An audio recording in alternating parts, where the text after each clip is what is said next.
the flag.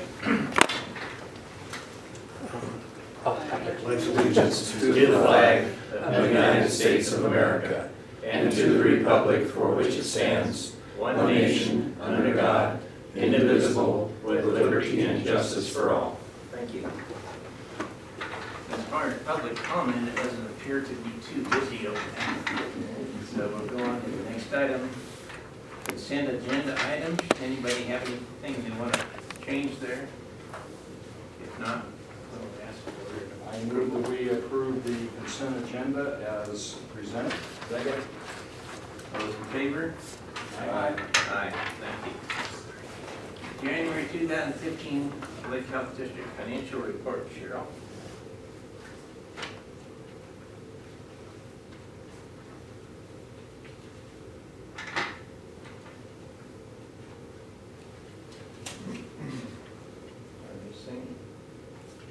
Yay. Ooh, a new picture. New picture. All right, I like it without the snow. Yep, moving on. Okay. For the most part, it seems that our trends for the year are continuing. The emergency department is down a little bit. Surgical outpatient is down quite a bit. Surgical inpatient is up. And swing beds are up 10%, which is kind of a good thing for us. Under ancillary services, rehab is up almost 20%. That's huge, but not unexpected with the added staff. Home health and hospice has been much better than last year, but it is, as you can see, slowing down significantly again, so we'll see how that goes. Our average daily census and our average length of stay are pretty much right around average, so mostly you just want to watch and see the radicals happening there. It's not. Question. Yes. Where swing beds are in there, swing beds can stretch out. Yes. Does that affect our position when they look at our average length of stay for Medicare? The average length of stay is not supposed to be more than 4 days for a hospital inpatient. But no, they don't include that, the swing beds, because you're right, because they stay a long time. So they aren't included in that calculation. So that would really make it hard to beat. Our revenue for January was $2.2 million, which is a little bit below what our current monthly average of $2.34 million is. Year over year, our monthly revenue is up by 7%. Our days in AR is at 80. It was 78 last month. I kind of expect this to start going down now. We have resolved a few of our payer issues finally this month. We've got our staff kind of stabilized, I believe, as far as being in their position for and settled in for a few weeks. So hopefully they're going to crest their learning curve and we'll see an improvement. Brian, do you want to add anything? We've been working a lot of our claims that have been unchecked, so they've been held on the accounts receivable. So we're adding old aged AR to the AR. Our collections are up in January and February, and our receivables are down. I mean, our accounts receivables are down. That's why you see an uptick in days in AR when you have a loss in total accounts receivable, is because you're adding very old AR to the accounts receivable. Questions? Okay. Our cash collections have been high, for sure. They kind of took a dip in November, and it's been good. And I forgot to get to check on February today. I'm sorry about that. However, collections were $1.98 million for January, and our current average is $1.8 million. So we're doing a good job there. Our days cash on hand went down just a couple of days to 163, but it's still in a very good place, right there. What did we do between 2013 and 2014 that made that big jump? get some money back from, in 2012, as our cost settlement. And we also got the meaningful use dollars, which were just cash influxes. We just were able to keep and spend it, so that made a big difference for us.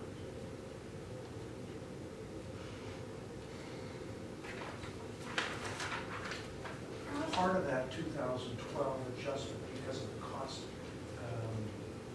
adjustment, was with the new depreciation levels.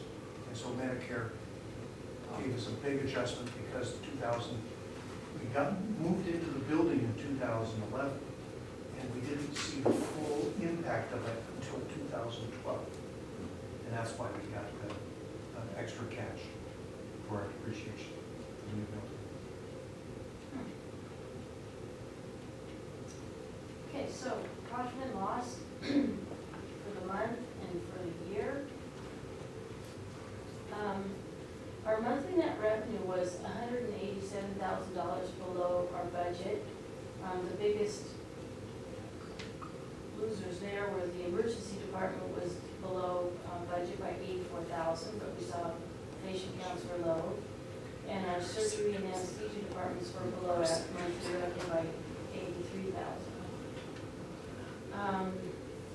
Year-to-date, our revenue is below budget by $972,000, which is significant. However, the good news on that would be that we're ahead of last year's revenue by $792,000. Does this also have the infusion therapy revenue? It has some, yeah. One of the things, if you recall, we started in December with having our infusion program started using infusion therapy, a company out of Dallas. And they will collect the revenue and they will, because they bill it, we collect it, but we don't know exactly all of the dollars until we actually collect it. So It's still on our books. it's still, Yeah. so we still know all of it? Yes, we can reconcile. Okay. Is it logical to think that having a rapid care clinic is actually reducing our ER level? Absolutely. Yes. Absolutely. When we built the budget, remember, we didn't know what impact the ER volume would have because of with acquiring Lake County Medical Clinic. So it was hard to really predict what our ER volume would be. That's, if we have more visits available in the clinics, you have less people going to emergency rooms. That's good. Well, Maybe not profit-wise, but it's good. it's not from a profit standpoint, but it's better. The process of delivering care is much more efficient and less expensive for everyone in the clinic. I thought, Charlie, we had discussed that at a prior meeting and you weren't sure that that was the case. But that is the case, you're It seems to thinking, be continuous. you're saying, Well, when we look at the number of clinic visits that we have, we don't have a good comparison to what it had been before. correct. So as we were making our budget, it was hard to really predict.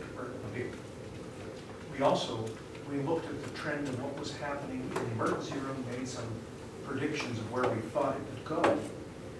The big unknown, of course, has been the expansion of the Medicaid population. And for lots and lots of hospitals in Oregon, or actually in all states where they have the expansion, the Medicaid expansion, emergency rooms have been bursting at the seams. So what we didn't know was, will we see a precipitous increase like most other hospitals? Or if we had more practitioners or made practitioners available, what impact would it have on our ER? So it's not easy to tell.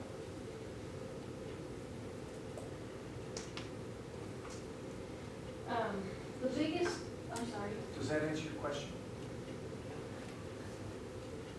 All in all, that's a good thing, really. if they're being seen in the clinic. Absolutely.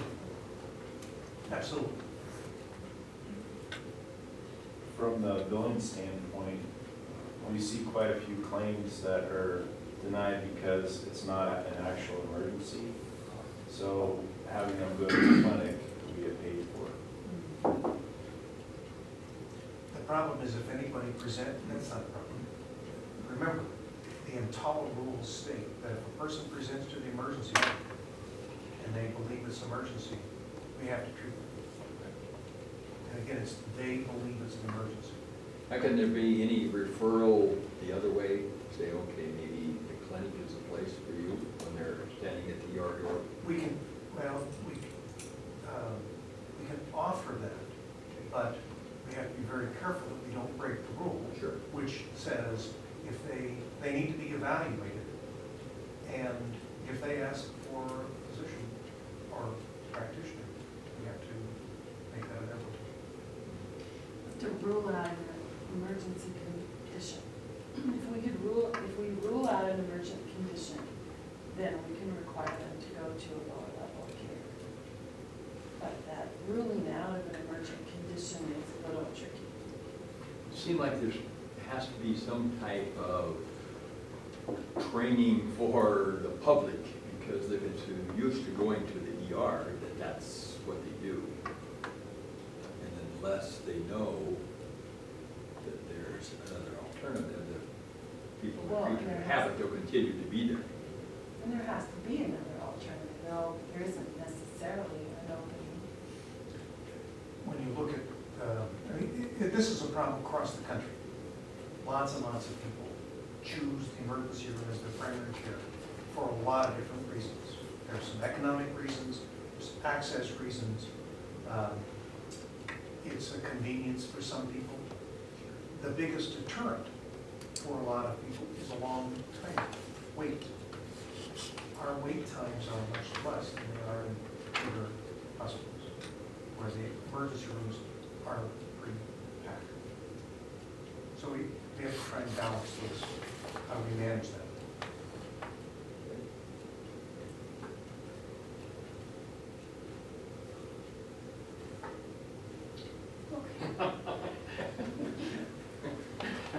Moving right along.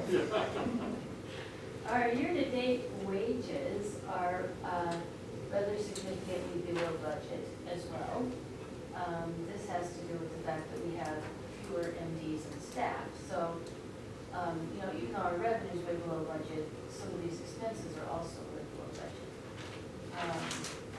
Materials and services are pretty severely over budget, $446,000, and the biggest factors there, pharmaceutical drugs, year-to-date are $240,000 over budget. Our PT department is almost $82,000 over budget between the contract wages and the recruiting costs, but of course, we're seeing an awful lot of PT, so there's kind of the goods go with the bad. Year-to-date, we are now $24,000 behind our net gain that we budgeted for the year after 7 months.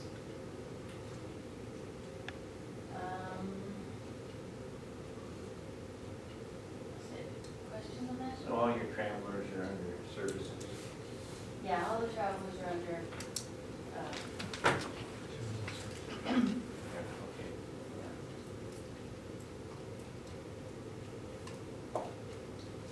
our balance sheet, month to month, there was very little change.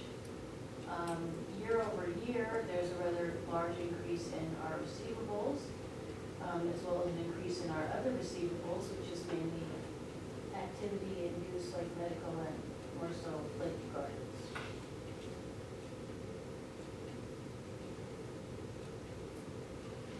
Nothing really unusual in that. Lakeview Gardens continues to see an increase in their patient days. They're up to 620 in January. And it seems like they stay busy and they keep looking at adding more. Their revenue for the month was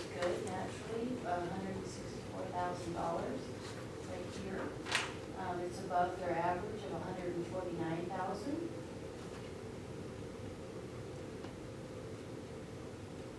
Their profit and loss for the month, unfortunately, they lost $39,000, and that really has to do with the $41,000 in long-term care taxes we paid. So if it weren't for the taxes, we would have slightly positive.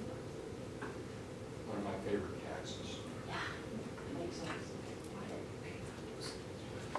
The answer, your question about why we pay the tax? The state of Oregon has an interesting rule. A long-term care facility, if you have 85% of your patient days or above are Medicaid, you don't pay a tax. If you are 84 and under, 85 and under, then we pay the $150,000 tax per year. And we run about 75 to 80%.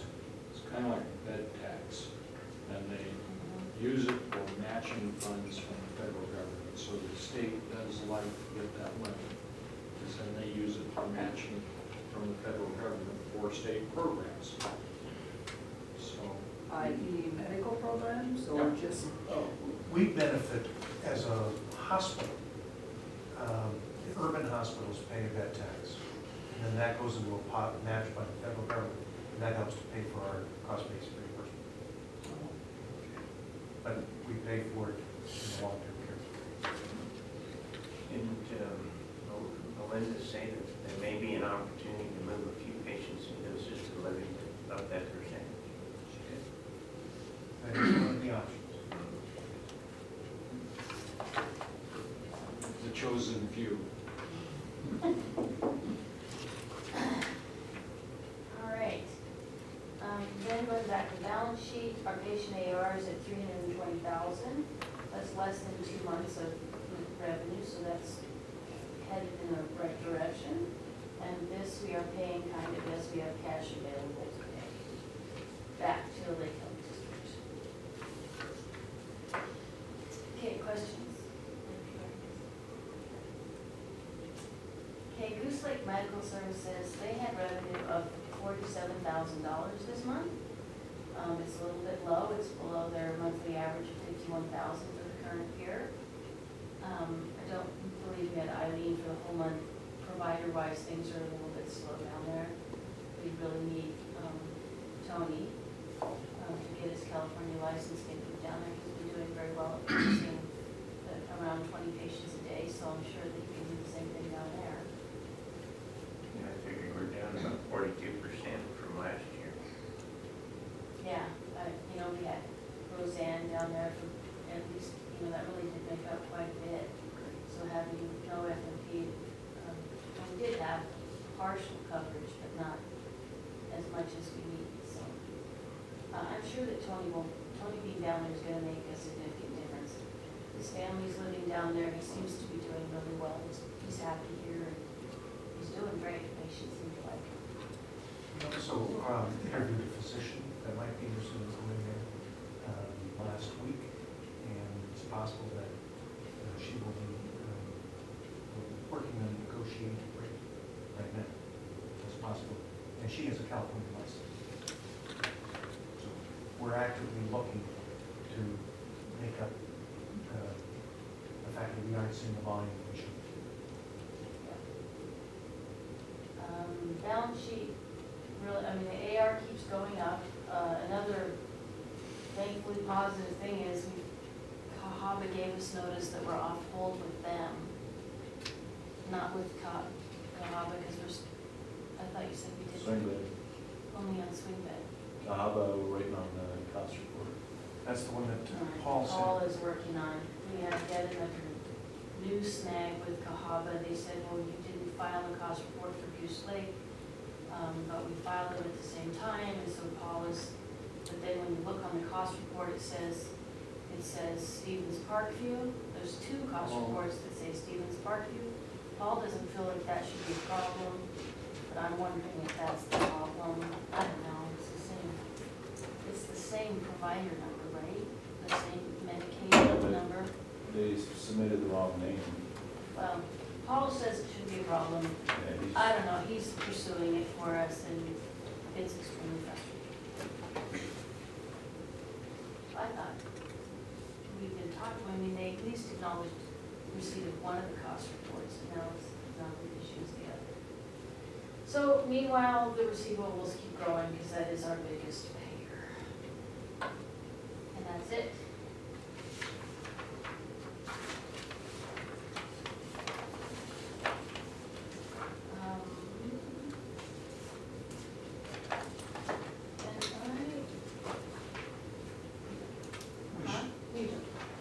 Oh, I did?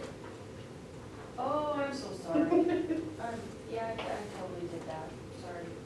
Okay, so the audit report, everyone got a copy of the audit? We will have hard copies as soon as they are delivered. We can print them out for you if you want, Oh, no, that's. but we get the bound ones when they get them I here. won't need a bound copy.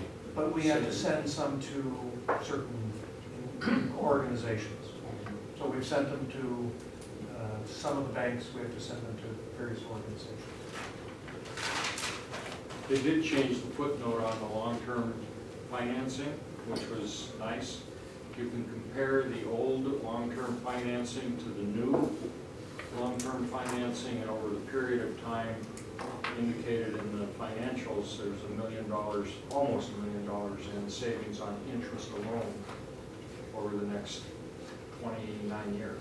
Probably about $40,000 a year in interest savings from the refinance. Just thought I'd point that out. I do read those things. We skipped, they declared surplus items also. Yeah. You were going to make a comment about the audit versus what you had been presenting, or did you want to save that for later? Well, I mean, I am going to have to adjust our internal financial statements. Way back when, Tony had said to me, I think your contractuals are too low, and I said, okay, and I booked him up a little. And he did cite that as he felt a material weakness, but they didn't make a journal entry. They didn't have an HAE to address that, which I think is kind of weird, but I had made that entry. So basically, I'm gonna have to undo that entry, which will bump up the current year's contractuals, because then those will be a little bit too low in my opinion. So basically, we're kind of moving, expense from last year to this year. Yeah. Okay. I don't know, I mean, we'll look at it again, and we didn't really I did not get the kind of support that I would like to have on those kinds of issues from Moss Adams, so I think it would be good to find someone who can have the time to spend with us and do a good job. So, that's that. I don't see budget discussion about this.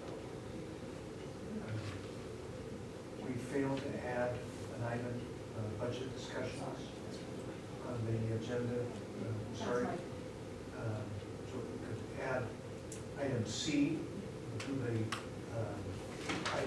items to be declared surplus. If item C is to add the budget assumptions. We understand. Bill?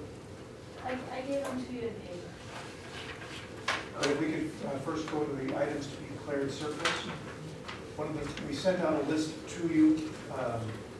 We're going to try and provide more timely lists of items to be declared surplus so that we don't build up in the warehouse stuff that we think we might be able to sell or get rid of.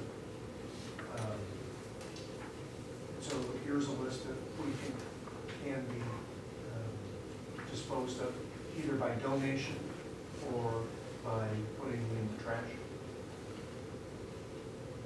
How do you determine who might be able to utilize it?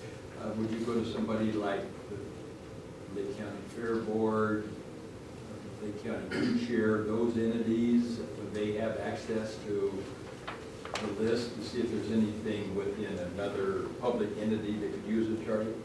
It's a good question. Historically, we haven't done a lot of surplusing, like, just sort of accumulated.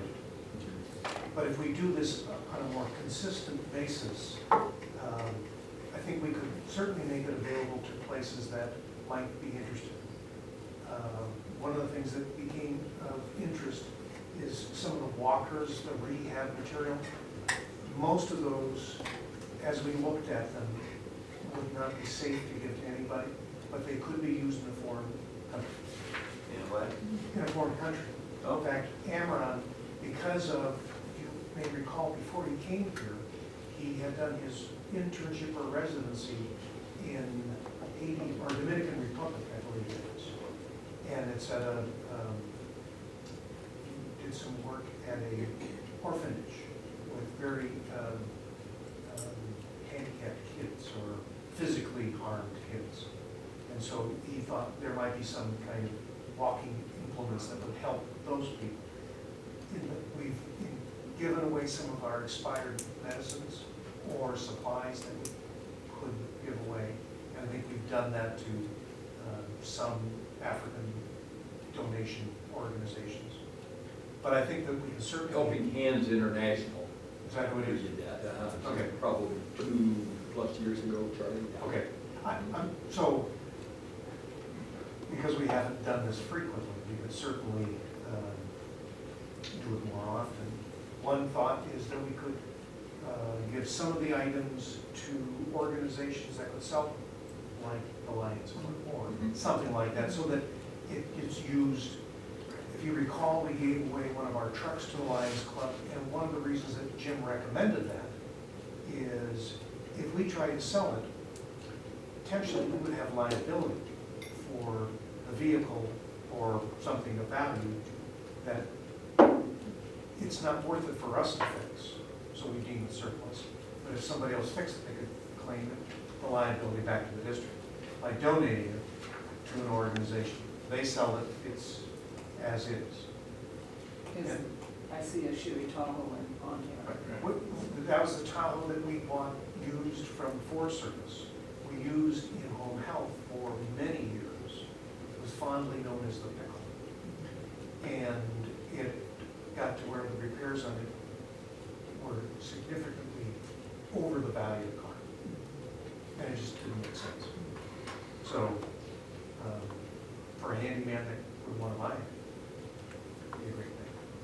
So I guess we could ask other organizations, solicit But when we surplus material, equipment like this, you want to get rid of it. that. That, absolutely. You don't want it sitting around. No, our whole goal Yeah, is to give this to somebody else and let them deal with it. yeah.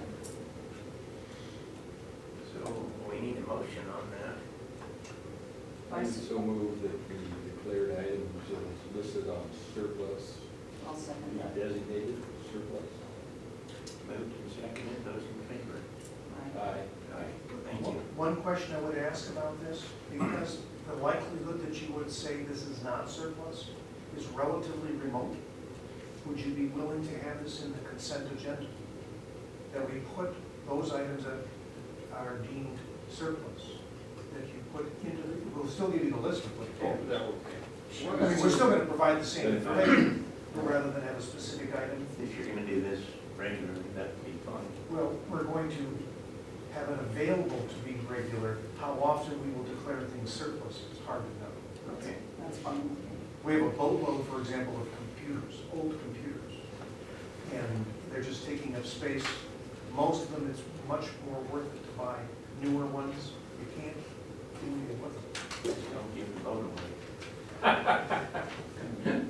Thank you. Can this, are there values there that can be put into our charity line on the, We'll absolutely make sure that those are included in our community benefit report. just thinking You might $20,000? overlay the value then. Yeah, it's, Could I use them in my taxes, don't I? Okay, let's talk about your budget assumptions. Okay. This is a fairly standard document year to year. So kind of the biggest pieces are determining a charge master increase. So usually we go 6%, but that seems like, I don't see us maintaining that year to year, but I really do think that might end up being a function of, needs to be a function of how the budget looks after. You know, some people we can adjust after we get the rest of the budget done, so can we ratchet that down a little bit instead of having it be so high.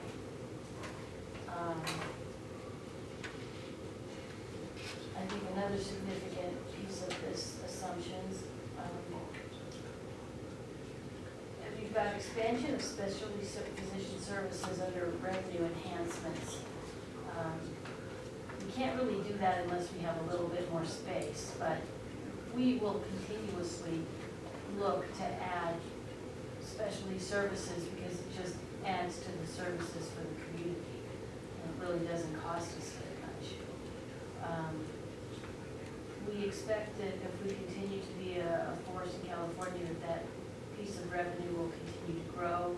I would assume much more slowly. We have our durable medical equipment proposal that we'll talk about later. We are still looking to add a primary care physician, an FNP, and a licensed clinical social worker. The probability that we find all those people, I'm not really sure. But we'd like to just include it in the budget and be both the revenue and the expense. We've talked about an ambulance transfer service as we continue discussions with the local EMS group. We would really like to see cardiac rehab services. That would include a new staff person. It would include some equipment. Again, it would be both revenue and expense that would go with that. We are continuing discussions with a group of OB/GYN providers.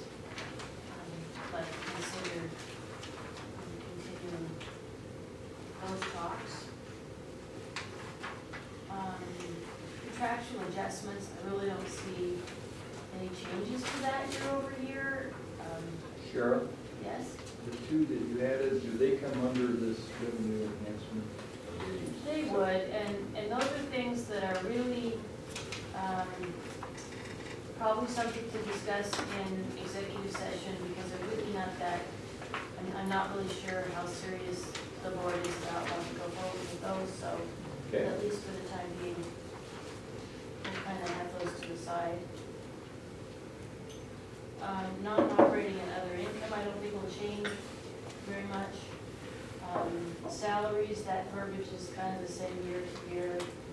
We have union negotiations with ONA in April, so that would,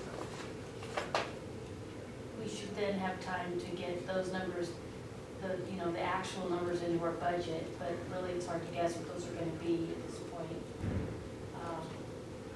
And then FTEs, of course, is a big one. Let's come back to that and do that last. Benefits, no real changes. Materials and services, no real changes, except that, we continue to feel a need for additional ER coverage to lighten the load of the existing staff. Under assets, notably long-term care cottages, obviously we're close with that. If we go ahead with the ambulance transfer service, we need to build a barn and housing for the staff. Really like to look at expanding clinical space as we are absolutely bursting at the seams. Our HVAC systems are in dire need of repair. If we want to keep you pretty cool over there in the clinics this summer. Fans don't cut it. Or fly swatters. We'd like to talk about some mobile office units to continue. I mean, we're short a conference room. As we look at adding space for DME, we're talking about how we could kind of move people around the best way to accommodate everyone's needs at the cheapest way possible. And then we would like to consider GLMS space expansion in Alturas. Question on your Probably Yeah, let's talk about 185. that. Pardon? FTEs you show 185 right now. Mm-hmm. Does that include the clinic? Yes. Okay. Does that include Lakeview Gardens? Yeah, I give you a sheet like this, Yeah. and I tried to, I took Lakeview Gardens out, because we really need to not, we should have a separate budget for Lakeview You need to Gardens. have, And not really talk about them here, but, yeah. So yes, I took them out, I still got them on the page so you can see. Cheryl, I would like, at least from my standpoint, like for you to continue to do that, because as I try to make Oh, yeah. comparisons with prior years, that's the important Yeah. part. Helps me from having to pull it from someplace else, so I appreciate you putting it there. Cool. Okay.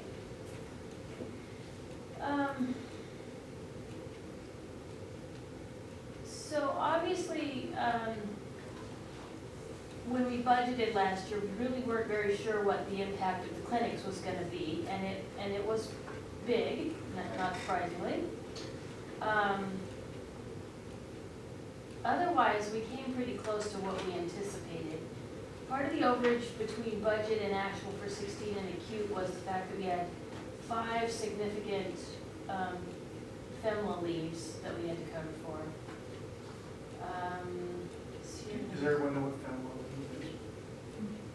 Sorry, Oh, like a okay. long-term medical leave, All right.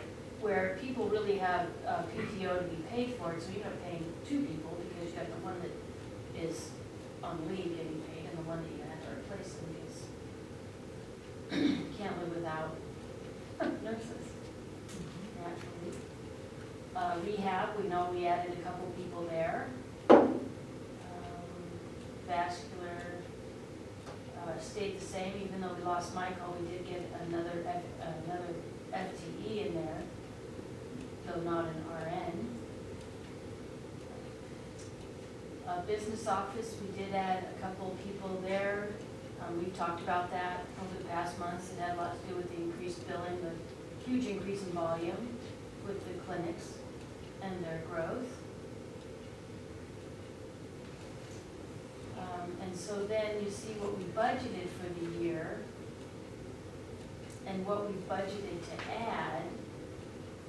If we decide to go ahead with the cardio rehab, we'll have to hire a nurse. With Helena being out indefinitely, we're really struggling with employee health and infection control coverage. So we'd like to add maybe a half a person to keep that well covered. We would like to hire a speech therapist if we could find one, That currently is a contract service. very part-time right now, unfortunately, because we need more. Well, and if we hire the, we haven't even quite resolved, the EST is interested in sharing the cost of that person. So it may not be, we don't know how much time it's going to be, because they need a certain amount of time. And it may be only a half time that we need. Because right now it's a contract service, and they have a full-time person.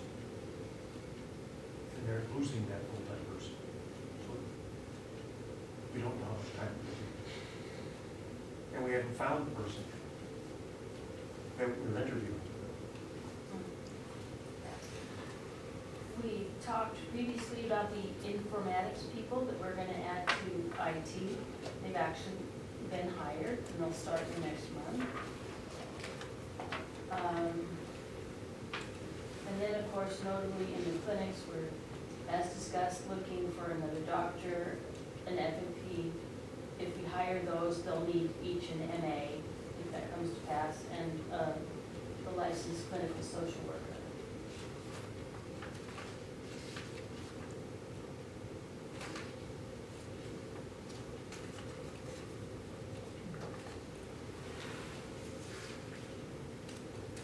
We've really grown in the last 2 years.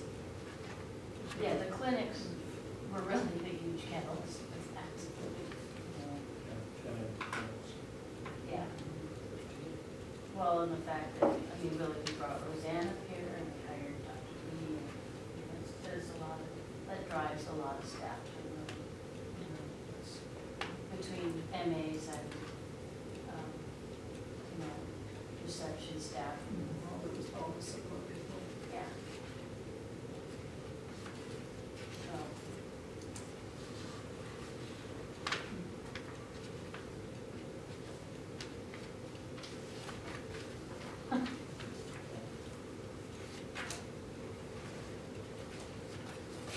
Still trying to catch my breath, Cheryl. I know, I'm sorry.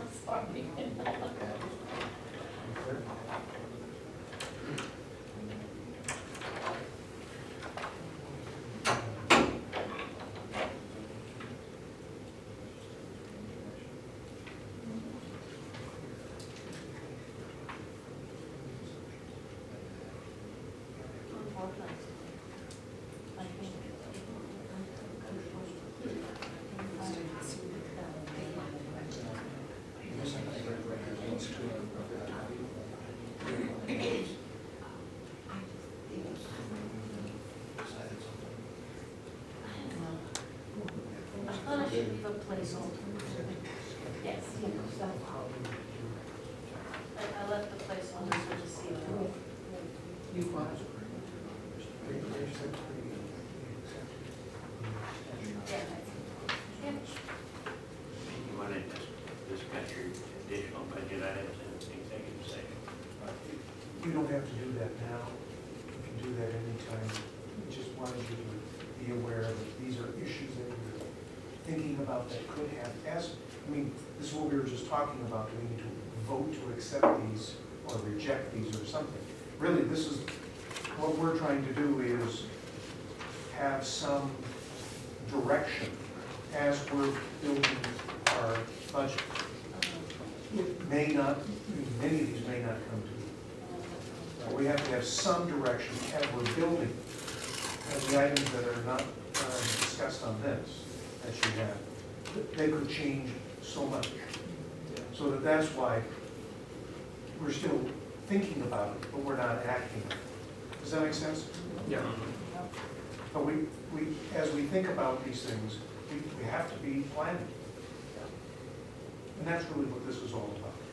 Okay, but you probably would like a vote to accept your budget assumptions. I don't know if you should do that since it wasn't on the agenda. Okay. You're gonna end up with that and vote in minutes. I think it's better to just have this be informational, put it on for the vote. That gives us a little more time to look it over, Tim. Okay. Sorry that we did put it on the agenda, but That's all right. Would these additional budget items be known unknowns or unknown knowns? Just a thought. they are unknown knowns. Go back to They're not sleep. unknown unknowns. Shirley, under personnel, We have a couple of things.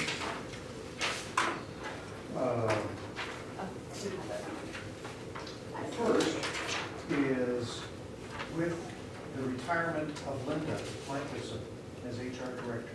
She and I are the two signers on the pension, as pension plan representatives. And so it is frequent that people want to add, borrow from, or do something to their pension plan. And we have to be able to sign off on it. Linda has done most of the signing when somebody wants to borrow money against their pension. So what I would like to have happen is we're allowed to have at least 3 people. We are in the process of interviewing for an HR director. Hope to have somebody before Linda leaves. We'll see how that goes. We have 2 more candidates coming up next week for interviews, and we should be able to make a decision. We'll have 4 candidates as options. So for right now, what I would like to do is hope to have a person hired or appointed by next board meeting. What I'd like to do is have you remove Linda as the representative and add Holly Fairburn, our HR assistant. And that our plan would be that once that has been approved, next month we would add the HR director. What date do you want that effective, Charlie? So the motion would read, effective April 1st, 2016, Linda Michelson should be removed as plan representative to American Funds, pension plan, BRK 95467, and the other pension plan, won't read the exact number. I think you have this in front of you. Holly Fairburn should be considered plan representative along with me. We don't have it in front of us. Oh, you don't? No. Here, I have my copy, I can, Yeah. pass around, sorry, I didn't. Sorry, I thought you had, I beg your pardon. Somebody can pass it.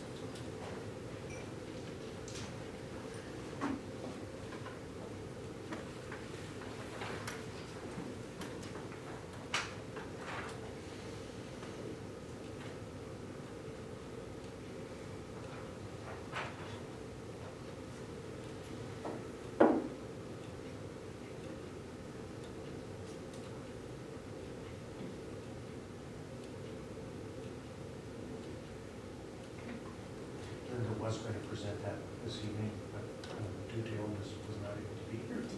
Mm. So I would request that one of you make a motion to. Also move. Second. Those in favor? Aye. Aye. Thank you. Thank you. The next item, we have a request for use of the Patricia Amy Fund. If you recall, this is specifically for helping nurses to advance themselves. And we have just received this afternoon a letter from Amanda Johnson, who she's writing, what she has said is, I'm writing in regards to the hospital grant. I'm planning on getting my bachelor's degree in nursing. I'm waiting and planning on enrolling at Western Governors University after they receive all of my official transcripts. If they receive all of them by March 15, I'm planning on starting April 1st. Otherwise, it would be May 1st, 2016. The length of the program is 6 to 12 months, and the cost all depends on how long it takes you to complete the program. Not us, to take her to complete the program. That is approximately $3,500 every 6 months. Is she currently an employee? Yes, Okay. yes.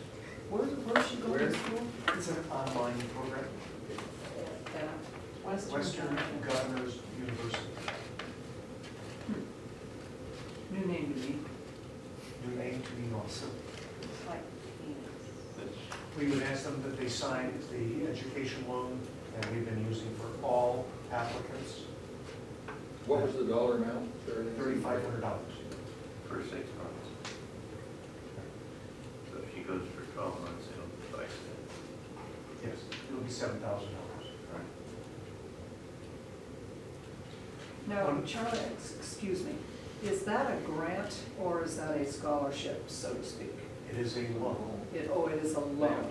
And the way they have to pay it back is either pay it back in time worked here, or should they leave, they have to pay the money back. But it is a grant if they work out their time. Yeah. Yes. It's a grant if they have. Right. There's about 90-some thousand Okay, in that was my next question, okay. that fund right now. Can. Do we have any way to replenish that fund? There's lots of ways we could replenish. One, the district could put monies into it.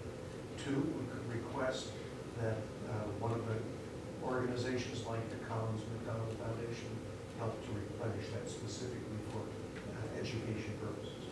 Or three, we could ask and do a fundraiser in the community or elsewhere to expand it. So there's a variety of things that we could do. We have not taken that on, but as it gets to be smaller and smaller, it's something that we have to think of. What was the original amount? I don't know. How far have we drawn it down? Anybody I know? could probably find that out, but I Okay, don't know. I'm just curious. How quickly is this appearing? And we also have people that have left and are paying it back, or paying back what we lent them.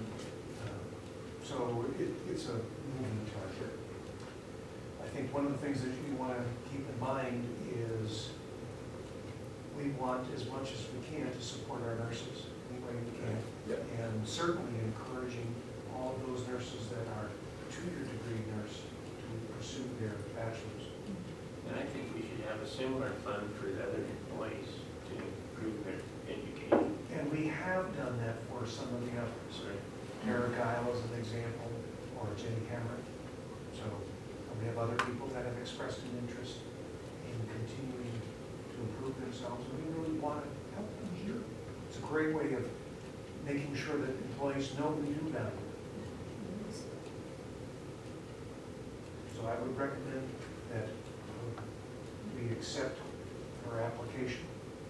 I don't have, I just got this. Give us the name again. Her name is Amanda Johnson. Amanda Johnson. I will so move that we accept Amanda Johnson's request for the Patricia Gately funds. And I'll second that. Now, tell me again, are we doing 3,500, are we doing 7,000? What dollar amount are we doing? What we're doing is, at present, once she gets in, it would be the 3,500.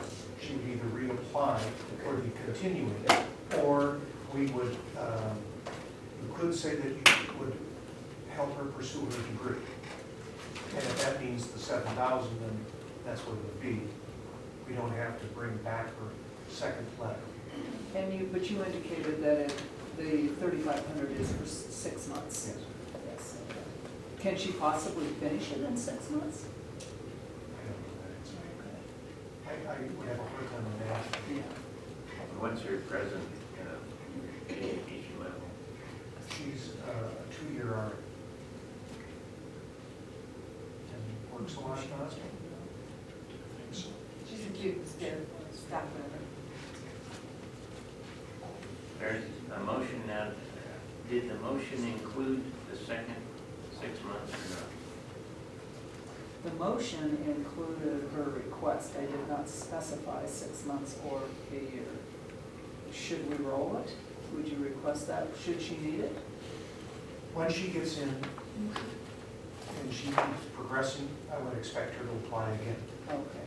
If she applies again, I can bring the letter, the second request, or you could position it as we would grant the whole amount if she applies and meets the criteria to get the second request. I mean, each time they have to get the proper grades, they have to. Okay. Well, then you would bring it back if she reapplies. Okay. So it'd be Can you 3,500. repeat your motion? Pardon me? Can you repeat your motion? I will make the motion that we approve Amanda Johnson's request for this Patricia Gainey Johnson Fund for the first 6 months of her program. $3,500. And I'll second And that. I'll second that. Those in favor? Aye. Aye. Thank you. Thank you.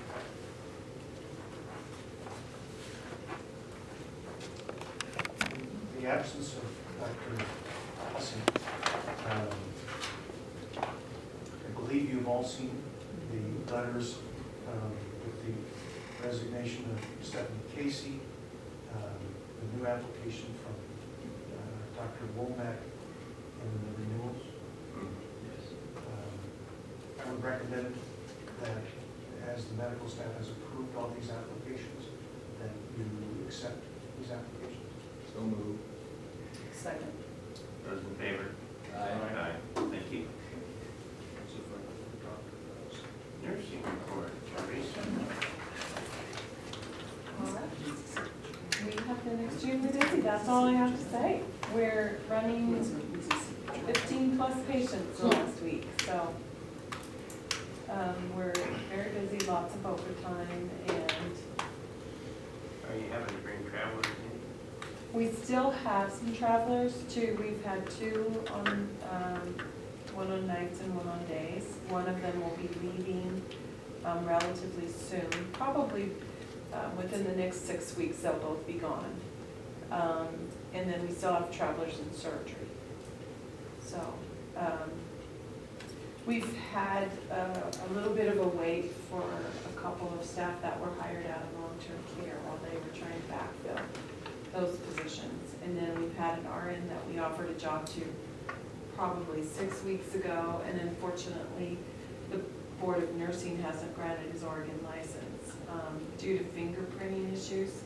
Nothing bad, just snafus with the way it was handled, and so we're still waiting for his license to go through. So we have people lined up for positions, but they aren't in them yet. So, I think it's going okay. Pretty good. Just, crisis as usual, that's all. You manage under crisis. Employee recognition, Charlie, before you give us that, I want to read a letter that you sent the board. This is from the Oregon Association of Hospitals and Health Systems. Dear Charlie, on behalf of OAHHS members and the Board of Trustees, I'm pleased to approve your reappointment to serve as the Small and Rural Hospital Committee member representing the Central East Region, January 1st, 2016 through December 31st, 2018. The board committees are essential to our success and will facilitate increased and focused member engagement. Thank you for your commitment to the association, and I think it's great that you're involved in that. Appreciate it.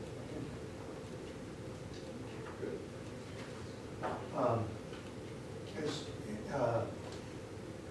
terms of employee recognition. Excuse me, Charlie, are we missing the DME report Oh, skipped it. or DME business? DME business. I'm sorry. Good thing somebody's here that's watching. Shorten up the meeting. You're going to go home. We sent you out a revised DME business plan. And one of the things that we tried to do, at the previous board meeting, we tried to get you information about this. You asked for more. We're trying to hone that as best we can. We hired Michael to help build this up. First, he was doing it just on his own time. We hired him on an hour-to-hour basis to prepare this. So just want to be clear about that. It's a very part-time, so if you don't want to go ahead with this, we'll end it there. But I think that if you look at the business plan, it really does help our community provide have a much-needed service. It will complement our expanding rehab service. It will help our home health and hospice, and it will help us a fair amount expand our footprint in California, because half of the business will be in Monroe County.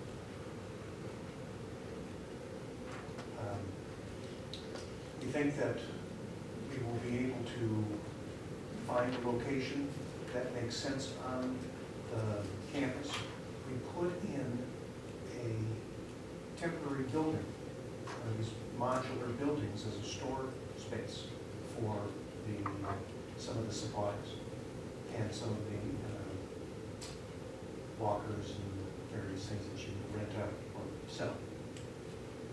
And that at present we're anticipating we put it close to or right next to the building that's where our home health and hospice is.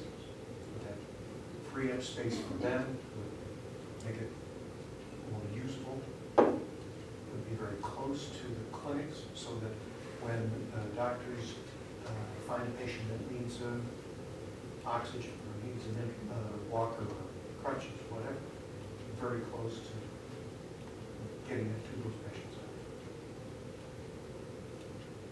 Would your home health staff be partly involved in that service? We're still sorting through that. One of the requirements is that you have to have a storefront. And it is possible that they do have somebody at their window, if you will, that could function as a storefront. So that is a possibility. We haven't sorted out all the details. We're still working through that. But I think that that's a possibility. To me, I think that's the key, because you have somebody that needs that service. We're trying to get it when they need it, not. So if he's delivering something in Cedarville, you have to have somebody, to me, I would think, in place to meet that need? Well, some of the answer is for fitting of masks, that would be done in our sleep lab here, because they're doing that now. So we have, that's some of that storefront work. Some of it is making it available for crutches and for supplies like that. So there's a variety of different ways that we can do it. I think it makes more sense to have that storefront, if you will, in home health, but we're still sorting through the details. Because your actual A little resistance. employee dollars you got in the budget there are not full-time. That's correct. We're looking to share that wherever possible. We're trying to do this as efficiently and cost-effectively as we can.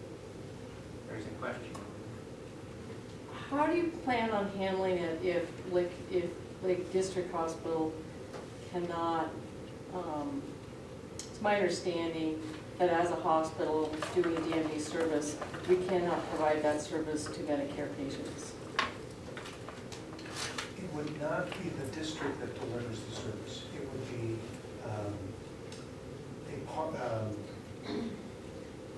this, like home health, is owned by the district, but it's not owned by the hospital.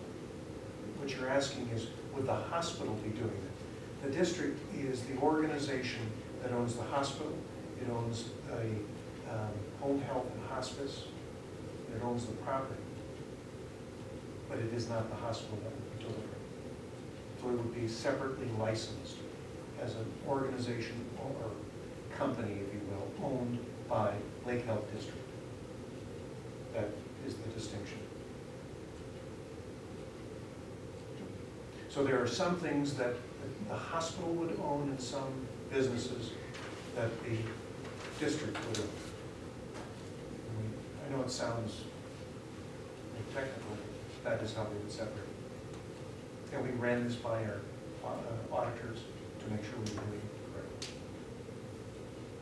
Does that answer your question?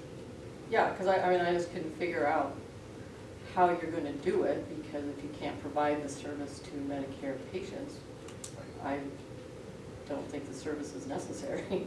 I mean, if more than 65% of your income is going to come from oxygen therapy and you can't, and that 95 happens to people over 65 and can't provide that service, then we're not going to be any better than anyone else. And that's why it's How does a Medicare patient get that service now? Not from a hospital-owned company. But they can get it from another company. Yeah, they can, Will Medicare pay for that? yes. Yes. So it can be hospital-based, and that's the hiccup, and that's the hang-up. And that's why, quite frankly, I was kind of surprised that Lincare and or Norco were not balking at us doing that. But in your response to Lisa Charlie, we will be able to provide Medicare patients with oxygen by doing it through the district? It's a business owned by the district. So it's, remember, the district owns the hospital. I heard that, yes. So we are allowed to have different ownerships that the district has. And that's how we make that distinction. Like Lakeview Gardens. Just like Lakeview Gardens, we own the building, but Lakeview Gardens is owned, if you will, by Goose Lake. And we could easily put it in Goose Lake for that matter. But what the auditor said is it would be fine to be a wholly owned company of the district, not of the hospital. How many are out there that utilize the oxygen aspect of it? It seems to me like that's the big How many portion of it. patients? Yeah, now. Well, in his But I found the presentation, when I brought it up on my computer, it was really hard to read different aspects of it, just because of how the shade and that. sorry for that. Yeah.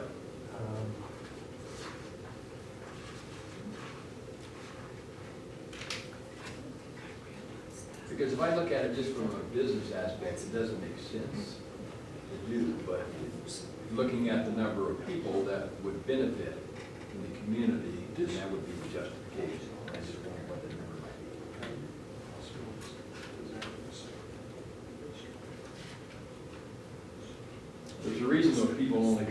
here so often. No, that's true. Yeah. There's a reason somebody didn't start up the business. But I watched other hospitals years ago, getting this business phased out. It's not a real big business. This is not a big business, No. and not pulling up the exact volume. I'm sorry. It's my understanding. Information about the potential figuring out the size of the, that might need this one. Not in my. So if it's gonna be that, it's not owned by us. You gotta be really careful. You've got home health over the front of it, or employees in front of Number, I it. think it was just the general population. It's, Yes. and that's where, the sticker was, it says how much is the district. I think that, yeah.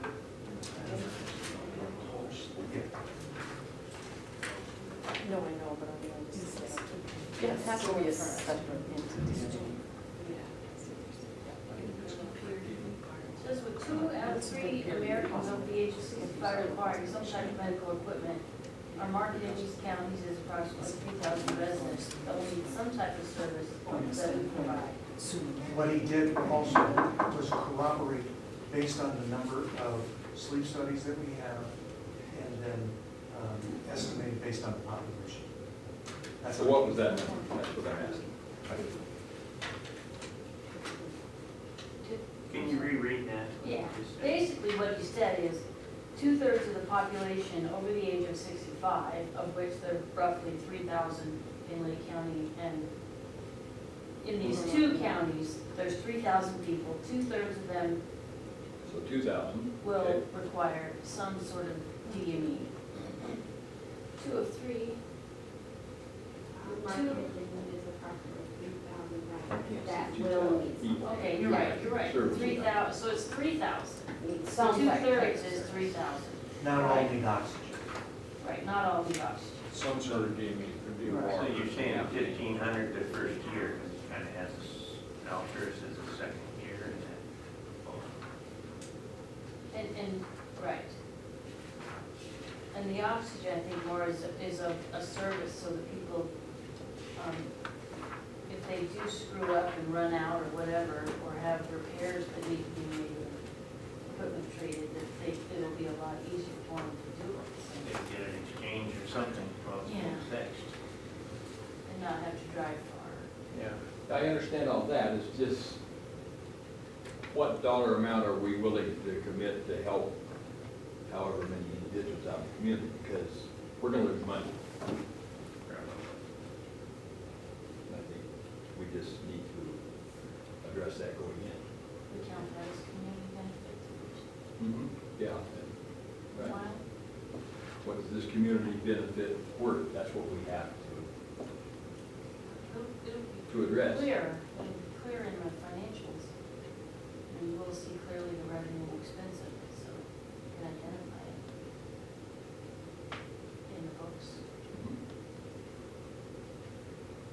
We have to buy the equipment for the first go around. Some. Most. Well, that's true, you'd have to buy a van.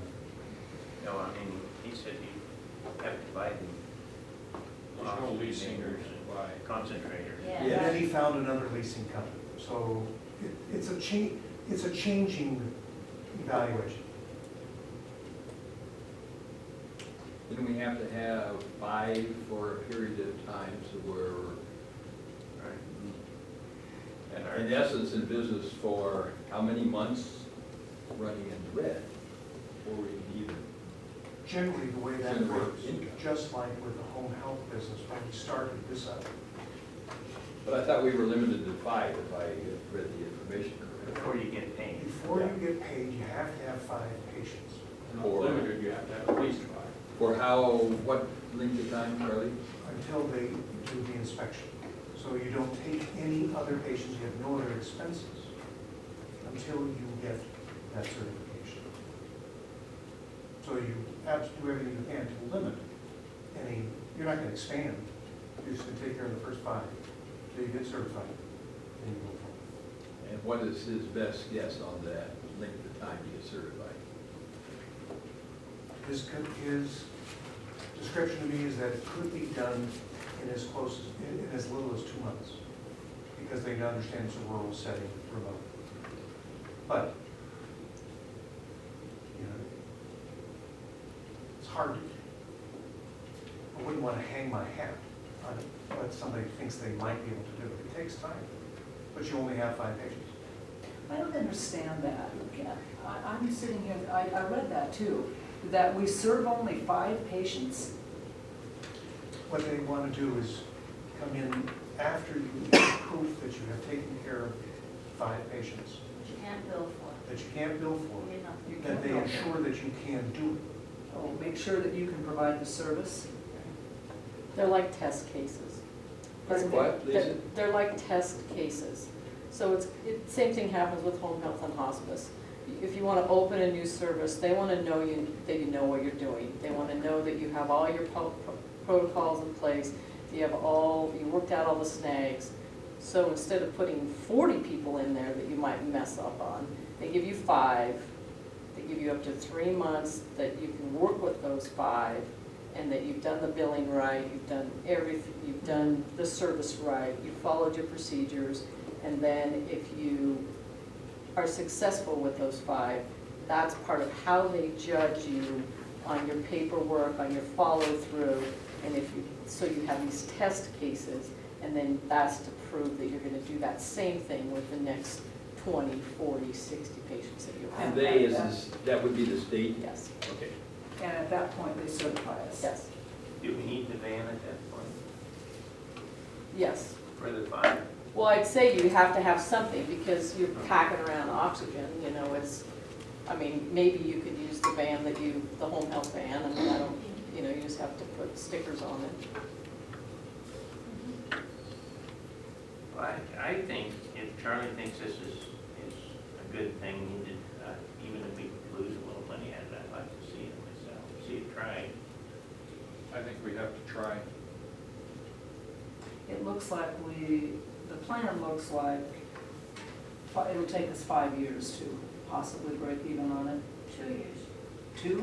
No, Yeah. not what was, It makes- Not The what- net profit on his projections, there's a loss of 21,000 in Oh. 2016 and a loss of 12,000. And then, but that's not paid back into the capital investment. right, and then you have to, That's right. Yeah. So you have a $20,000 van that's worth 10 Yeah. or 5.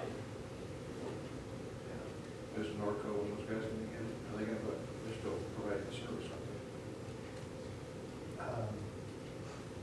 What Michael has said is the other areas that he has done this in Susanville, and because it was based out of Reading, is because it's so expensive for them, they just gave them the patients. And so we don't want to travel out to take care of those patients. That was his experience, and that was just recent. Do you object to this, Charlie?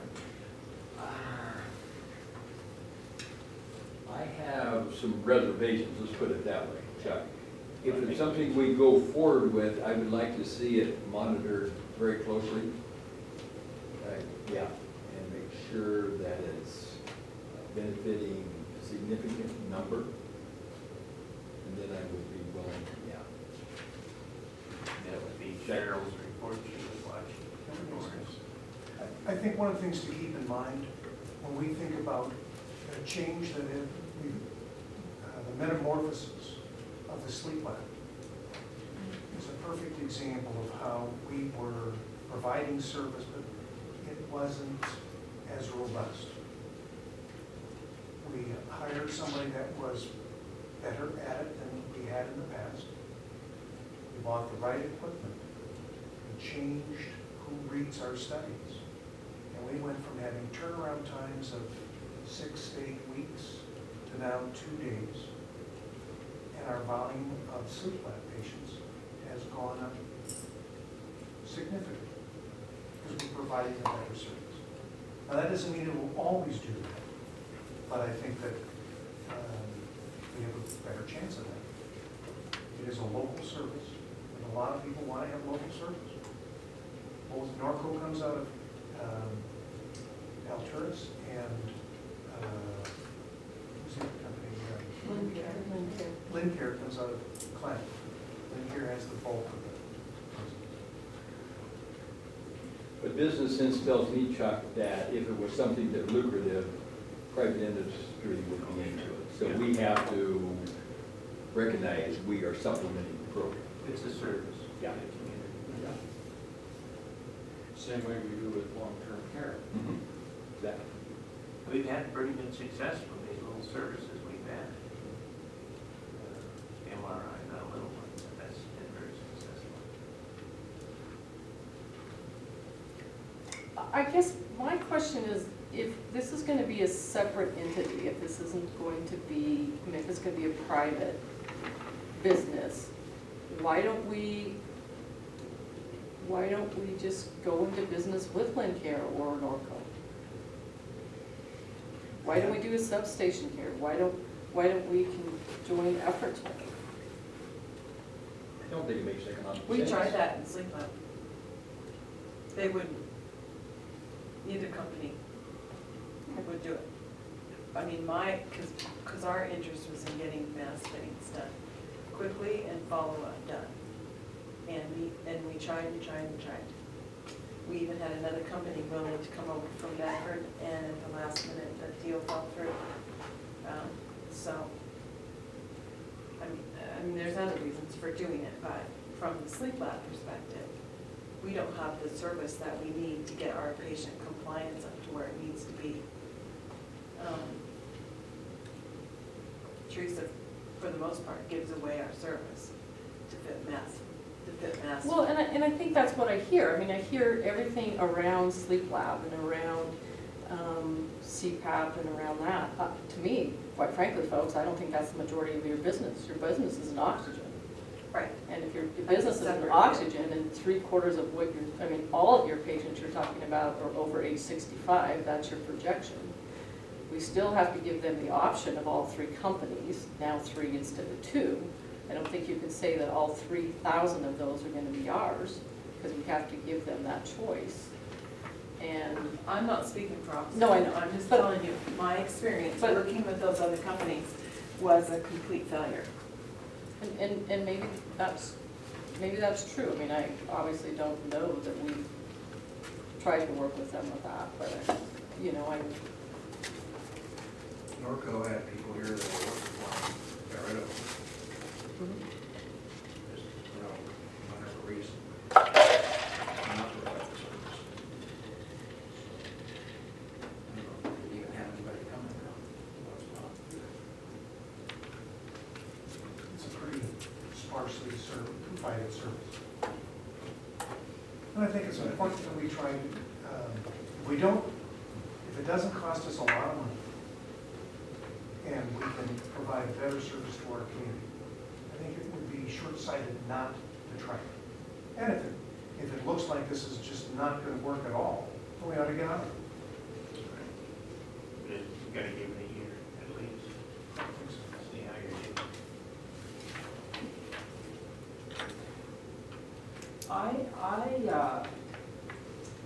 Well, I have mixed feelings about it also. I like the idea that it's a service to our community. But I want to be able to serve our community. I want to be able to know that we can serve our Medicaid patients, our Medicare patients. I also want to be sure that if it isn't working, we do get out of it and not continue it on year after year after year and have it not work. I think that's fair. Absolutely. That's our So, job. That's you the know- board's decision, we need to watch it that way. We have a few other things going on here that haven't made a profit for us in a long time, and I'm cautious about that. If we don't try, we'll never know. That's true. And the amount of the dollar volume here, if we buy a van and this thing doesn't work out, and you buy a van at 20 and you sell it at 10, that's for our experience. We're here to provide the services to the community that we can try to provide. But And not a, if we don't try, we won't know. We've got to try. but we have to use $1 with that care. Exactly, and that's what So that's what I'm trying to business plan is about. determine.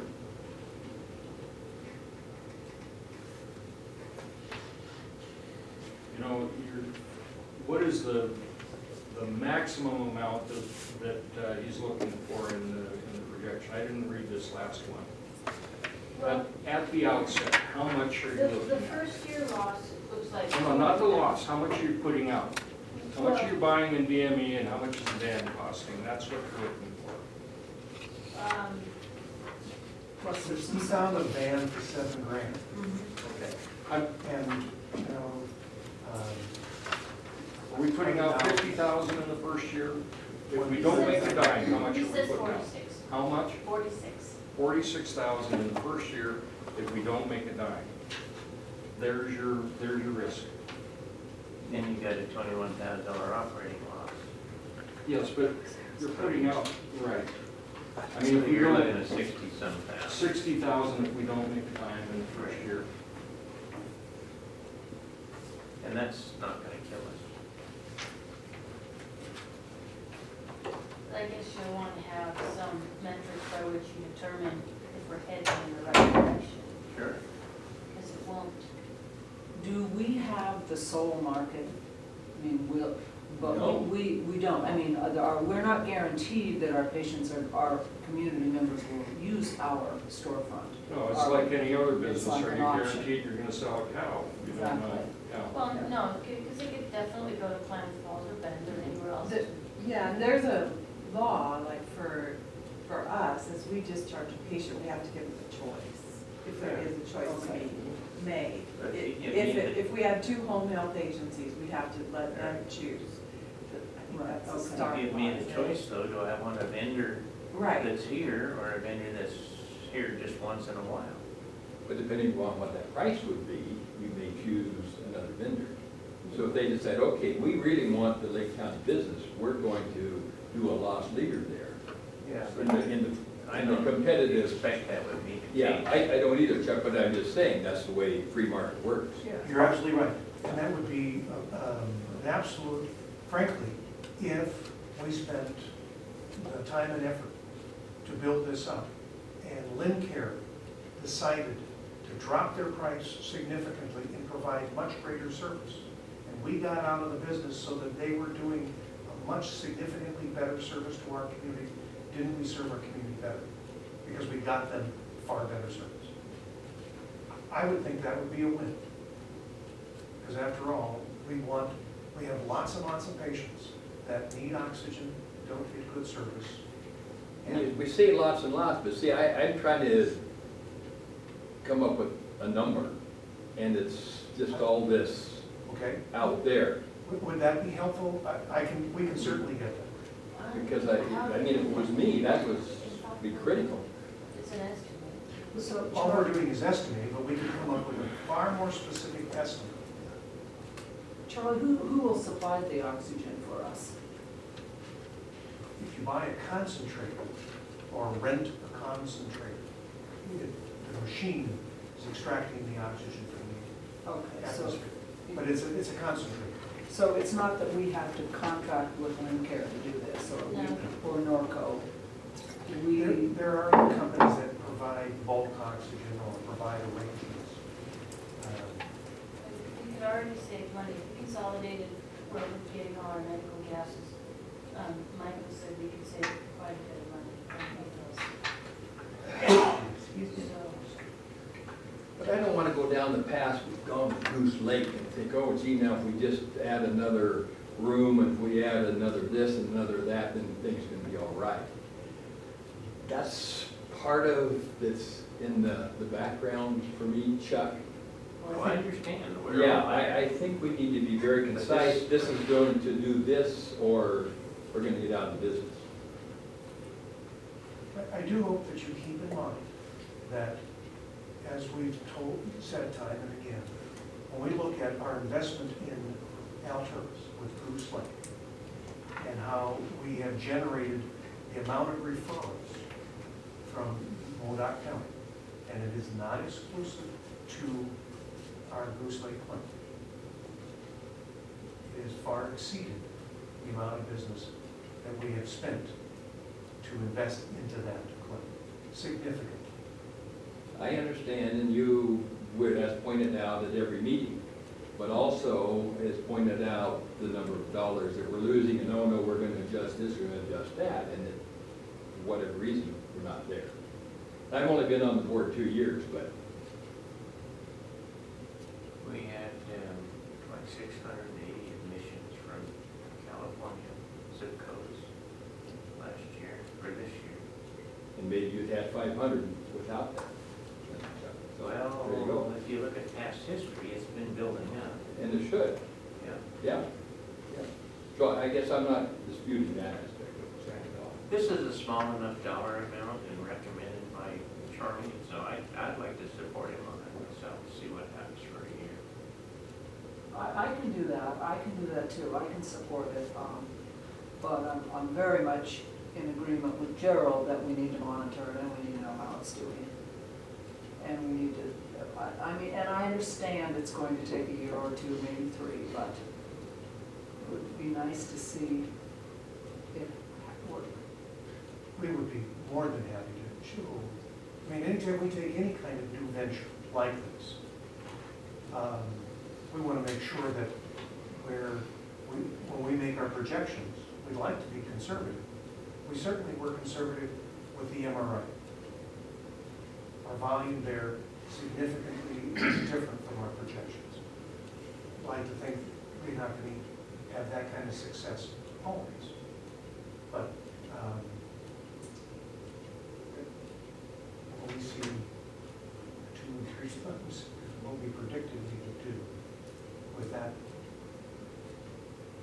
service, that's been a really good addition to the community. The same thing holds true with the CT fluoroscopy that, if you recall, when we bought that, Dr. Weir, the radiologist, said, you know, you might be able to get a couple of months, and we significantly exceed their expectations. In fact, we do more than any of the other hospitals that the radiology group does outside of that. What is the legitimate and a fair timeline for this to be in black? Well, I'd like to say within 3 years. And if it's not, I think we need to be very serious. I think we need to look at it very carefully within a year. And if it's not making the volume projections that are in the trajectory the right way, then we ought to reassess what we're doing. It would seem to me, Charlie, that within a year's period of time, we're going to see what sort of use there is, need there is. I would think so. I would I think. mean, I think that's, we should be able to get an indication. Isn't that what happened in infusion as well, when we put that in? The company that we talked with to expand on the infusion business that we've already been doing. We've been doing that for some time, but they came in and said, we can double your volume. In the first 3 months, they haven't doubled our volume, but they're making good progress. And we're getting more and more new patients that are right now leaving our community, going to Bend or to Medford or to Reading or to Reno for the service that we could deliver here. And it's about educating our community members, it's about educating the doctors that patients are going to about the availability. Is it a success yet? Not yet. But I think it's having good direction. And that's what I think is, when you ask how quickly can we get there, I would expect that within a year we have a pretty good idea of how we are moving. I'm not sure we're going to hit in the black within 1 year, maybe two two is stretching, certainly within three. And if we can't, then we need to reassess them. I'll call for a motion. It's hard to take a service away. That is a problem.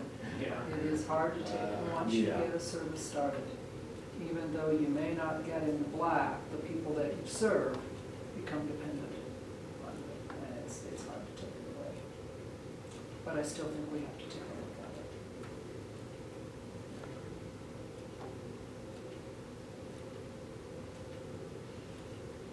I'll move we go ahead with the DME business as outlined in the proposal by Charlie. I'll second that. Moved and seconded. Any further discussion? And by outline, I guess I'm unclear what your motion really means. We have That we would follow that proposal? That's proposal, Business yes, plan. sir. Okay. That's what I meant. Okay. Those in favor? Aye. I'll abstain. All right. Thank you. Motion passed. Gerald abstained.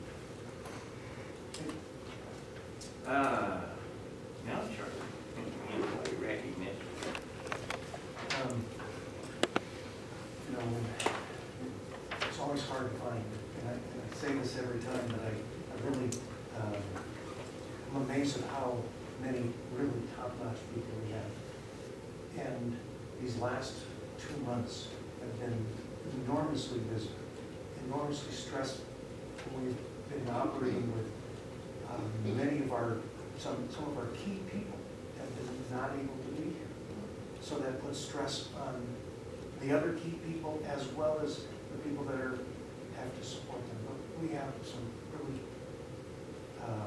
strong key people, especially in our nursing department. And I'm going to make an exception. We're not having one person who is a standout person, but two. Carly Alves and David Bite as our key people that have worked like, it's just astounding how hard they have worked in keeping the ever-changing. They're not just nurses, they're also doing an enormous amount of social services. And difficult patients, difficult individuals, not just their care, but the things that go with them. So, Carly and David really carried a lot for us. We're really grateful. Thank you very much. Did David start in long-term care Briefly, briefly? we didn't, believe it or not, have a full-time position for him, so he started in long-term care and PRN in acute, and eventually worked into a full-time position. Started at Woodring. You knew that, right? Yes. I had him in high school. Oh. So then you know what kind of I caliber do. people they are. They really are. And it has been, I was going to say something while Lisa was here, how much this has been stressful for practitioners, physicians, staff. They work enormously. And it's hard. It's just astounding to me when I come in and they look at me and say, you must be so proud of the volume that we're taking on. And I just think, well, yes, it's a sign that they're delivering really good care. So, but it's hard work. Anyway, we talked about some of the things that have been going on. We have hired, and he'll be starting on April 18, a fellow by the name of Larry Coulter. He is going to be an administrator in training for our long-term care facility. Now, one of the things that you've talked to me about often, and we have in our budget still, is the COO position. And as you know, I am the CEO not only of the district, but also of Lakeview Gardens. There is some question as we look at the licensure to run the assisted living, whether or not I'll be allowed to run the hospital, long-term care, and the assisted living. We interviewed Larry as is a young fellow, but will be, he's got a lot of energy and we're excited about what that will do for long-term care, especially as we begin the process of building new facilities. So Charlie, how does that work with Melinda? What's- So Melinda is the director of nurses, and I'm the administrator. oh, So he will be the administrator in training. Takes about at least 6 months that he has to go through a program. It's very similar to when Gordon was here. Both Patty Baker and Ken Landau were administrators in training. They did not finish that program, either of them. But I have to go through a class to make sure that I do the training properly. There's a series of classes, or a series of functions they have to do. I have to oversee what they're doing. Once they finish that, they have to take a test. As you know, I'm a licensed long-term care administrator. You'll have to do that too. You have to pass that.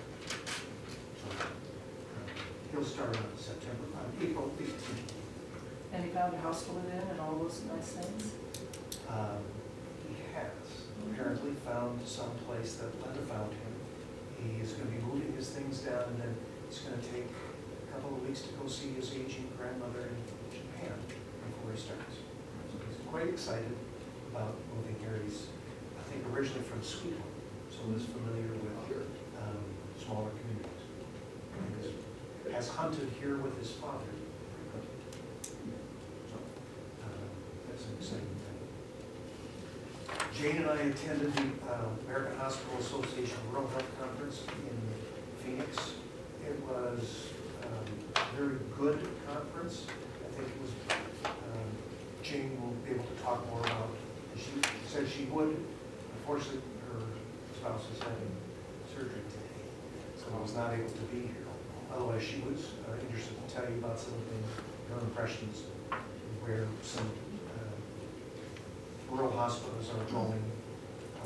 There's expanded push to focus on population health, which we are doing for our CHIP program.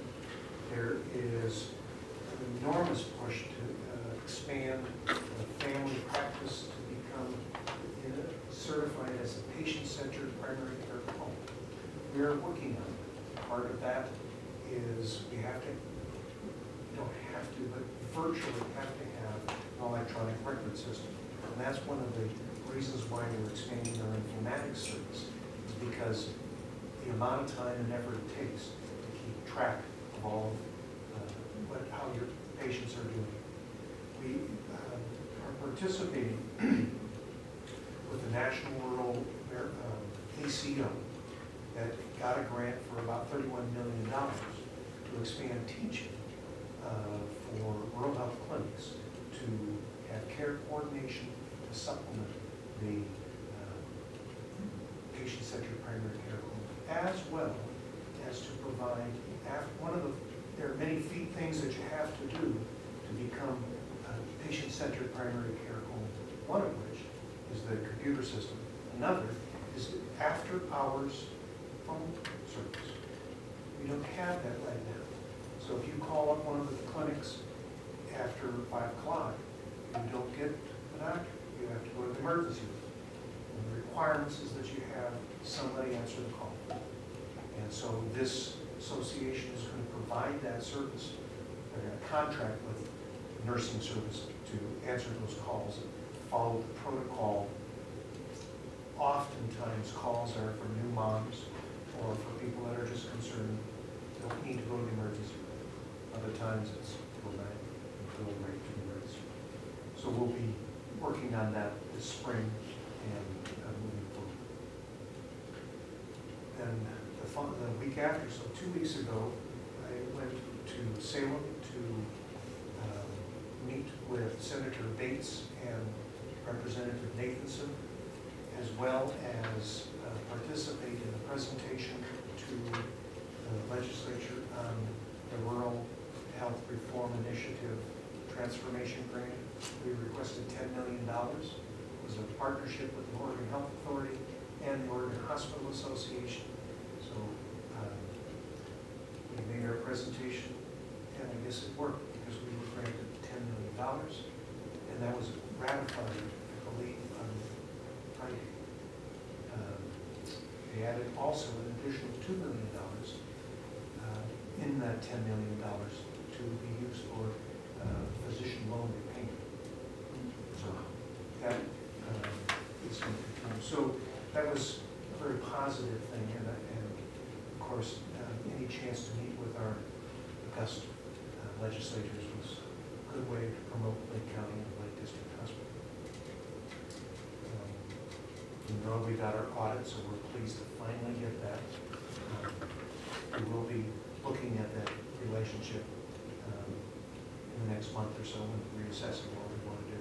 We will keep you apprised of that as we move forward.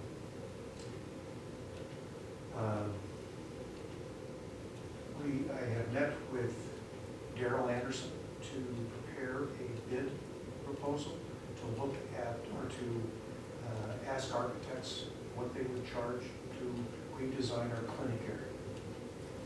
That's that courtyard space between all three of the clinics. We need to do several things. Number one, our air handling system, as you know, we talked about, is way past its life expectancy. We've got to do something with that. We also have very, very much a shortage of space, and the fact that we don't have, even though it's one row house clinic, we have two locations that they're not together, they're not able to work as a team. That isn't in the patient's best interest. So we're asking for bids to help design what that space would look like if they could, what it would cost to build out. So we'll bring that to you just as soon as we have information.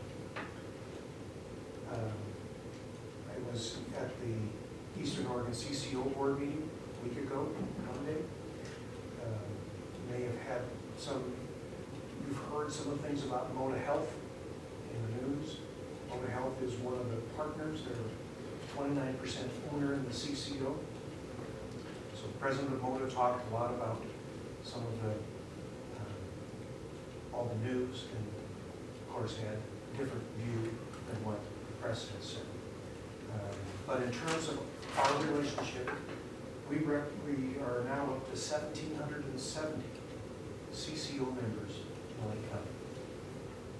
So that's, when it started, it was about 1,100. And there's still, that leaves, there's about 300 in North Lake, and the rest are in our district area. We represent about 3.7% of the Eastern Oregon CCO total body. So we're not a big component. But one of the important parts for me was how well is our organization doing, our CCO. It is, we are at risk, so we're not only are we getting paid at our cost, so remember, we're cost-based, so the CCO pays us for our services at cost. And the physician group is also paid at the rural health rate. And there's some complicated payments. But we are at risk for some of this business. So if we do well, and we may manage the costs efficiently, there's money left over. Last year, we got about $50,000, if you recall. The monies are not all calculated out. It'll probably be May or June when we get the final evaluation, but it is still quite positive right now. Just on the rough estimates, just the hospital alone looks like it's about $50,000. So I think it's pretty exciting for us. And the CCO itself is doing well financially. So that's a positive thing. Tomorrow I'm going to the Northwest Conference for Residency Development at the school in Lebanon, which is the osteopathic medical school, to talk about figuring out how we can find physicians that, as they finish medical school, that they think about rural Oregon, especially Lakeview. They're putting on a special program and inviting lots of rural hospitals to come and hear about how we can expanded. I will be going on the 14th to meet with the next of many meetings we've started and will be having with the hospitals in Burns, John Day, and Hepner, with the CEOs of the hospitals themselves. And they have expressed to me at our main meeting a week ago Monday, that in Burns, their board of directors voted as part of their strategic plan to work with us in a JPA type arrangement. They think that it has great value to us, so we'll continue to pursue that. Lakeview Gardens, I got a phone call on Wednesday. I only have this verbal, but I was told that our certificate of need is granted, and that we will be receiving the letter, including keeping the extra 23 beds. So as you recall, the license for 47, we're moving 24 into the new cottages. The other 23 beds has been the contentious issue. The requirement is that we remodel as quickly as we can to provide memory care services or something like that. What I advised them is that we could take on so many projects at one time, and that once we complete that, we would reassess. We have been working with Detroit Construction on the guarantee maximum price. I think I sent out to you the information that they provided us from the latest bids.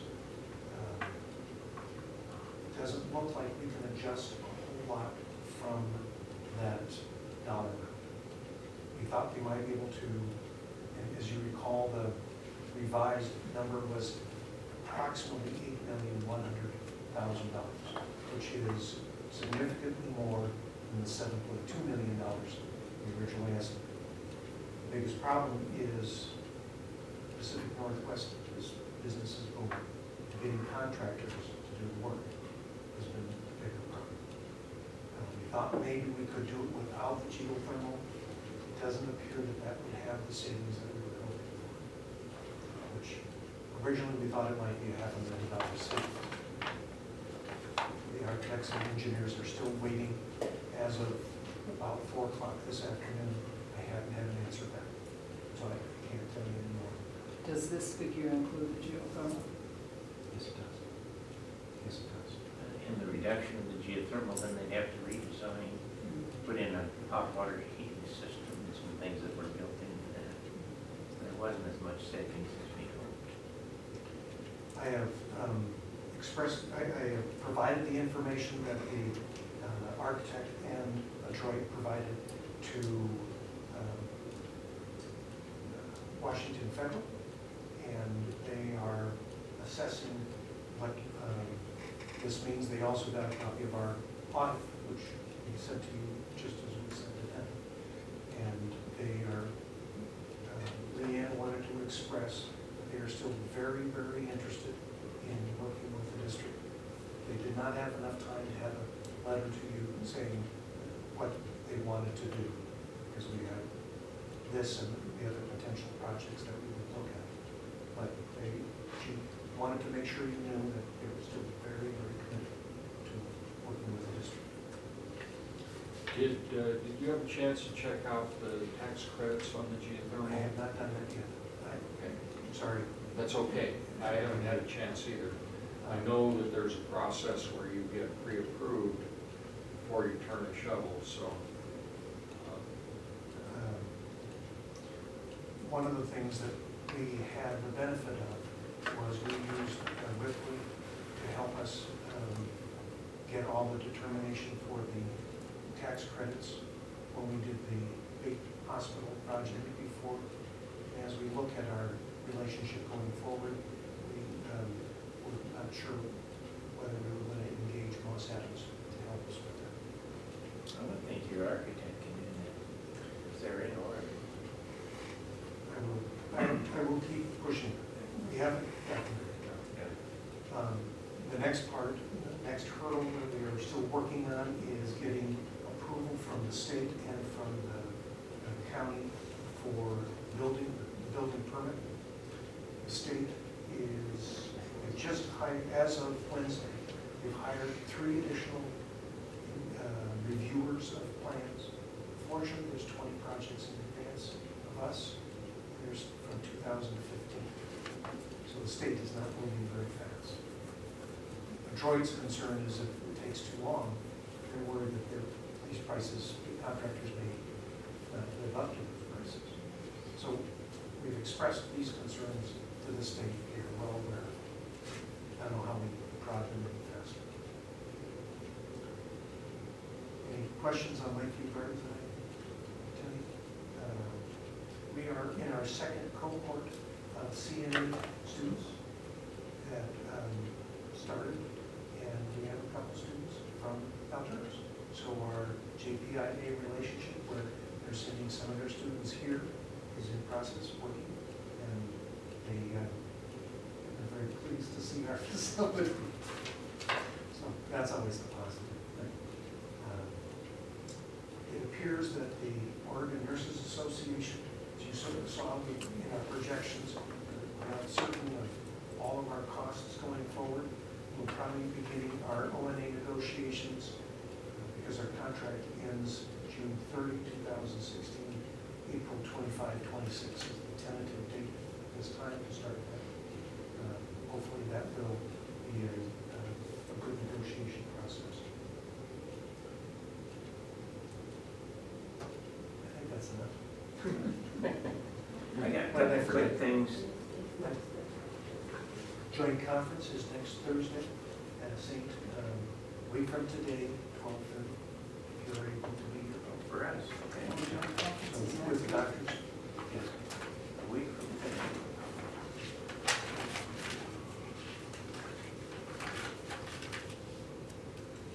Did you send that out? I did, I sent the full schedule out at the beginning of the year, but since everybody was here this week, I thought I'd remind them. I just want to be sure Jane knows. Oh, sure. We'll send out a reminder. Yeah, I'll do that. And I sent a reminder out a couple days prior and did an RSVP so Tara can make sure we have enough lunches for everybody, so. So that's on the 10th Mhm. at 12:30. Right here. Charlie, would you turn your name tag over? Thank you. Would it be possible to print the normal name tag front on both sides? I see so many employees running around with the name tag back. I thought I was the only one that was bugged by that. Well, I can't remember people's names, so I got to do that. I'm with you too. Yeah. We have been a little bit restricted because of the barcode. Yeah, but if you put it above that. One of the things that we budgeted for, we talked about, is the one-touch sign-on program. And that is to use these name pads for logging onto the computer. And we wanted to, we're still in discussions with that. There's been some, it's a fairly expensive program, but it has been, some people have been concerned that it's not necessary. We're still anticipating using that. I want to make sure it doesn't impact, because I too am constantly irritated that I look around and find myself blank. Yeah. And Well, most of us know you, but we got 200 employees running there. I also think that the pictures are hard to read. You know, I'd like to see a bigger picture and they have your name written, Yeah. but And I can't see that one. I have one other comment. I got a very nice note from Dr. Gallagher. And I just want to, one little excerpt. He says, "I feel good about where we are and the direction we are going." So I thought you'd like to know that. Yeah. Good. But that was a very nice note he wrote me. All right, we have some executive session to go into, so we'll take a 10-minute break and come back with